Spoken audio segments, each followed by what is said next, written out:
جوزك دايما بيقولك المحشي بتاع ام احسن منك. انا هخليكي تعملي محشي بطريقه زي العسل وتعلمي عليه. اكسبروا له لايك ومتابعه وتعالوا نشوف هنعمله ازاي. حله على النار وميه بتغلي وشويه كمون وشويه ملح. اقطع بقى وانضف الكرنبه. ابتدي ان انا افرغ كده بقى وهنزل في الميه 30 ثانيه. بعد ما سلقنا بقى هتخلص من العروق دي ومرميهاش عشان هحتاجها.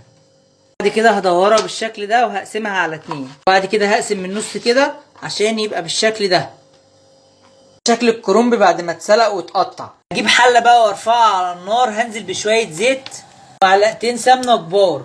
هتقولي بتحط زيت وسمنه ليه؟ اقول لك السمنه عشان تعلي التست والزيت عشان الرز ما يعجنش. بصلتين يا معلم من البلكونه وافرمهم مع البلانشه بالشكل ده كده. بعد ما البصله اتكرملت بقى ست الكل هجيب شفشق طماطم مضروب في الخلاط وانزل كده بالشكل ده. 3 معالق صلصه بوريه. ومش عايزك تتخلي على اكلتك عشان تطلع جميله جدا. وهسيب الصلصه دي بقى لحد ما تتقل. بعد ما الصلصه تقلت بالشكل ده هحط عليها نص معلقه سكر. الرز بتاعي مغسول هنزل عليه بقى بالتسبيكه الجميله دي. تكاته وحركاته وكل حاجاته. 7 بهارات: كزبره، بابريك، فلفل اسود، جوز الطين، بصل بودر. احط ملح ولما تبرد احط لها خضره. الرز برد هنحط الخضره. هنحشي بقى المحشي. لو عايزين تعرفوا بقى بيستوي ازاي اكتبوا لي في الكومنتات واكسبوا له لايك ومتابعه.